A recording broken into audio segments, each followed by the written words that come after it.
Well, good morning. And thank you very much for allowing me to make this intervention this morning. I've got maybe an hour and a half to be able to spend with you.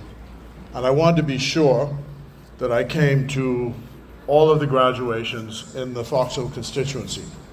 My apologies on behalf of the Honorable Lisa Ramming, who's unable to be here this morning. But you know, I really boast that Fox Hill is the one constituency that I know of in New Providence where you can grow up and go from kindergarten to high school and walk to school in your neighborhood. So you've got Sandlands Primary, you've got L.W. Young, and you've got Doris Johnson. And all of that is within the Fox Hill Village. So Madam Principal, teachers, the chair of the school board, and all the members of the board, you the parents, it's a real privilege and honor to be here this morning and to look the future in the face. And the future, from what I see, looks bright and promising. And I congratulate all of you this morning. Never let go of your dreams. As you were walking up in procession this morning, I leaned over to the principal and I said, my father was born in the year 1919, which was in the last century, and I was born in the last century. You were born in the 21st century. And in the 21st century, the school leaving age is now 16. So by government edict, every child born in the Bahamas has to have an education by law up to the age of 16.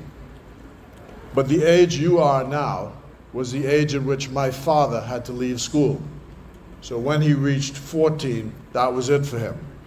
And he went on to what they call trade school. There was something called the Board of Works. Before we had ministerial government, this was the department of the government that dealt with public works. And he went there to become a mechanic at the age of 14. And he apprenticed under someone who was a senior mechanic who trained him how to fix cars. That was the 20th century. This is the 21st century. And today, we have someone who's saying he's going to be in robotics, and that didn't exist in the 20th century. So there's a whole brand new world in front of you.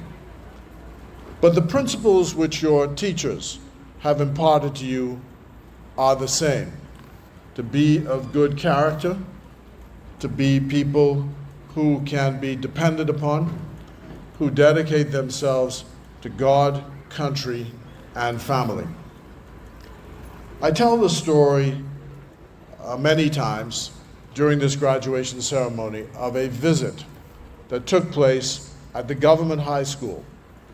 If you want to read the original story, it's in a book which was written by George Mackey, who was my predecessor in this job as a member of Parliament. Mr. Mackey was a student at the government high school, and he tells the story of two very important men, and they're very important in our history as black people in the country because in the days when there were not many of us in the House of Assembly, these two men made it to the House of Assembly. So one was A.F. Adley. Have you heard of him? A.F. Adley. So there's a school named after him. And the other one is L.W. Young. Have you heard of him? I hope so. So there's a school named after him, of course, and you're in the school. But these two men showed up at a speech day at the government high school, speaking to the class of students arrayed there, and they said the following. Mr. Mackey said A.F. Adley came first, and he told the students that while you're in school, learn what you can to be able to help mankind when you've come out of school, and do great things for mankind. And Mr. Young listened to this very patiently, and he came up afterwards, and he said, I heard everything that A.F. Adley had to say. But I tell you, when you're in school, learn a skill so that when you leave, you can get a job and make some money to raise money for your families. Now that would seem to be two different things. But I say to you, you can do both. You can do the things that build up the common life, that help mankind, but you can also learn a skill so that you can get a job and take care of yourself and your family.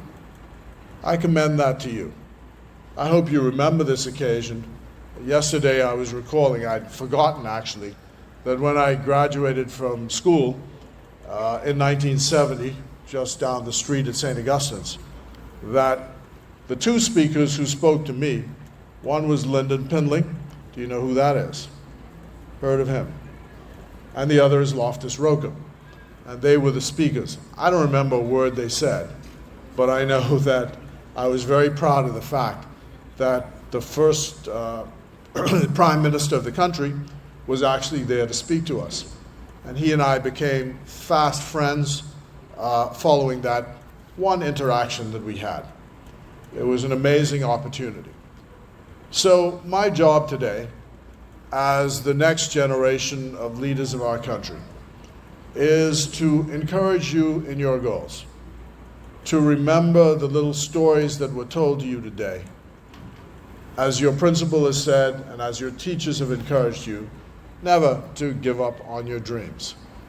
There's a story told of Winston Churchill, who was a Prime Minister of the United Kingdom during the war. And he was invited to go to a university graduation. And they expected a long speech. But he got up when he was called upon, and he said this 3 times. Never give up. Never give up. Never give up. And then he sat down. So that's my message to you. Never give up. Rick Fox, who is a well-known basketball player, tells the story of his going to Kingsway Academy and having size 15 feet. And nobody could find shoes in the Bahamas to fit his feet.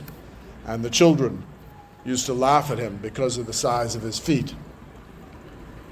But now who's laughing?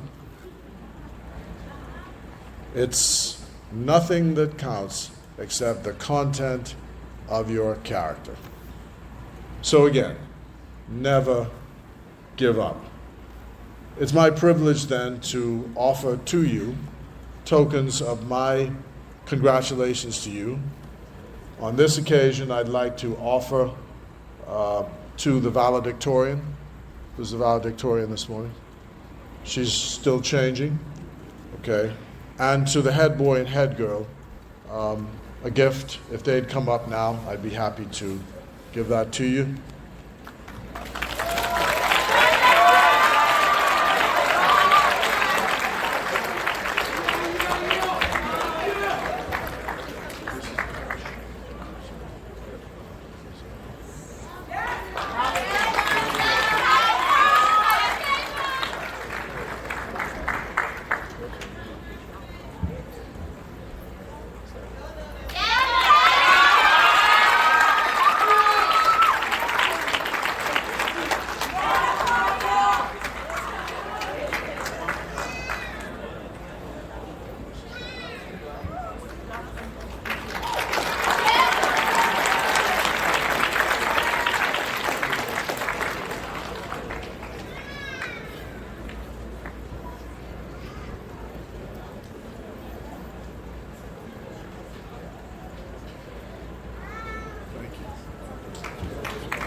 And so thank you very much, and I wish you all the best going forward.